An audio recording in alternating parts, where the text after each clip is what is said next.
Is mass job destruction our worst AI nightmare? Welcome back to the AI Breakdown. So there was this super weird moment during the Senate hearing on AI where the leader of the subcommittee that was holding the hearing asked Sam what his worst nightmare on AI was, but did it in a kind of leading way. You'll see, he quoted something that Sam had said, but then retro-framed it in a very strange way. Let's just listen into it.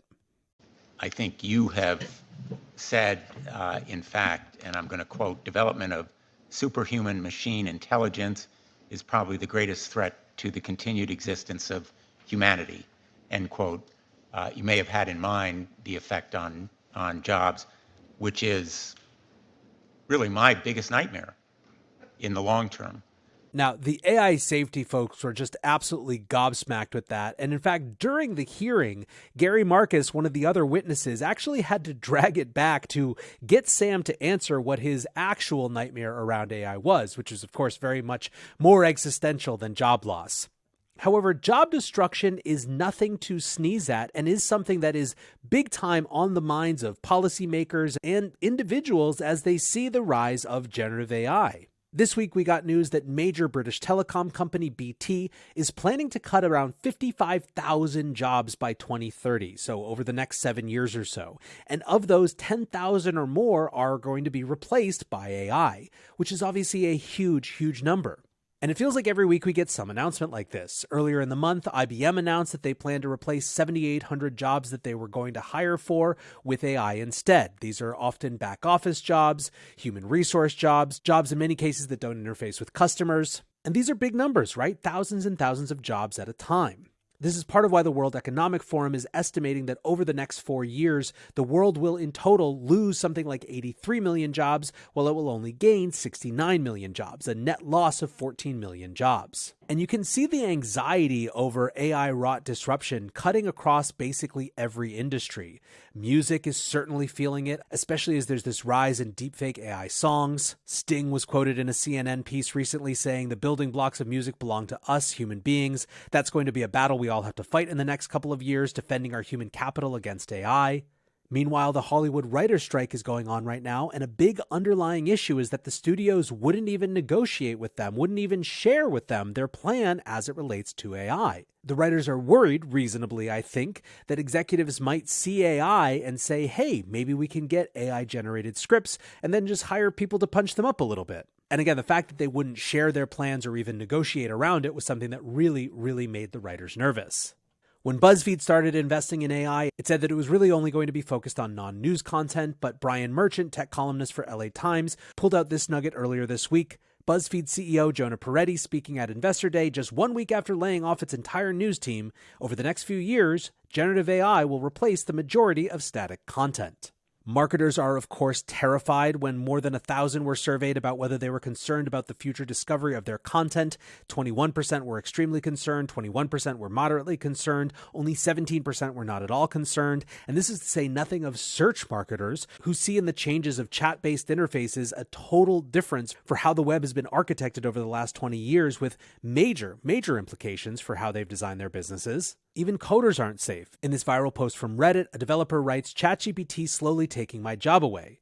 So I work at a company as an AI ML engineer on a smart replies project. Our team develops machine learning models to understand conversation between a user and its contact and generate multiple smart suggestions for the user to reply with, like the ones that come in Gmail or LinkedIn.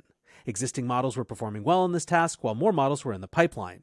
But with the release of ChatGPT, particularly its API, everything changed. It performed better than our model, quite obvious with the amount of data it was trained on, and is cheap with moderate rate limits. Seeing its performance, higher management got way too excited and have now put all their faith in ChatGPT API. They are willing to ignore privacy, high response time, unpredictability, and more concerns. They have asked us to discard and dump most of our previous ML models, stop experimenting any new models, and for most of our cases use the ChatGPT API. Not only my team, but the higher management is planning to replace all machine learning models in our entire software by ChatGPT, effectively rendering all machine learning-based teams useless.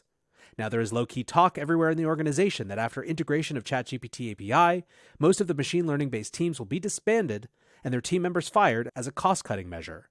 Big layoffs coming soon. The Register captures the move in an op-ed that's called, AI is great at one thing, driving the next wave of layoffs. Now, there is a flip side to this.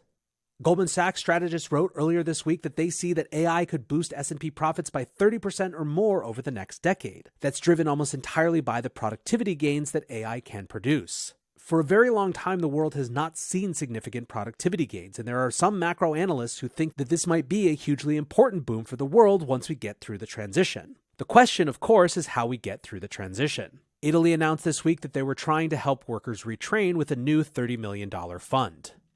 The Washington Post writes, it will fund companies and nonprofits for projects to train their workers to use new technologies, which can involve robotics, data science, and artificial intelligence. A person involved said, quote, it is necessary to adapt the know-how of workers with training on digital and soft skills so that people can do their jobs in a complementary way. This will enable companies and workers to experience it as an opportunity and not a threat. Another part of the plan is to put money towards helping people who are currently unemployed or economically inactive to develop new digital skills as well. Now, over in the US, you're seeing the exact conversation that Andrew Yang tried to get us to have around AI-based UBI to start to actually get into mainstream media. Lowry writes in The Atlantic this week, before AI takes over, make plans to give everyone money. The US needs policies now to support workers made redundant by artificial intelligence. This article also quotes Goldman Sachs economists, and these ones suggest that in the coming decade, AI could wipe out 300 million jobs, 1 out of every 11 jobs on the planet. Now, when Sam Altman was asked about this at the hearing, he said a thing that he said before, that he genuinely believes that the jobs of future will be better than the jobs of today, that what AI will take away is the menial work, and that people will find new, much better things to spend their time on. With all technological revolutions, I expect there to be significant impact on jobs, but exactly what that impact looks like is very difficult to predict. If we went back to the other side of a previous technological revolution, talking about the jobs that exist on the other side, you can go back and read books of this. It's what people said at the time. It's difficult. I believe that there will be far greater jobs on the other side of this, and that the jobs of today will get better. I think it's important.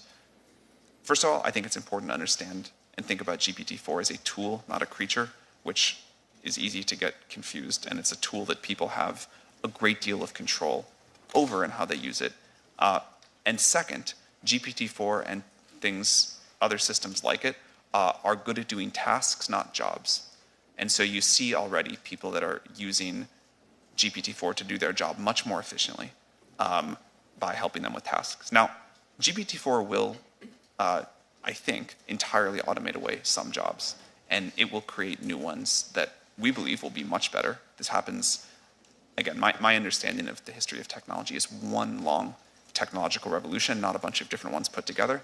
But this has been continually happening. As our quality of life raises and as machines and tools that we create can help us live better lives, the bar raises for what we do, and our human ability and what we spend our time going after goes after more ambitious, more satisfying projects. So there will be an impact on jobs.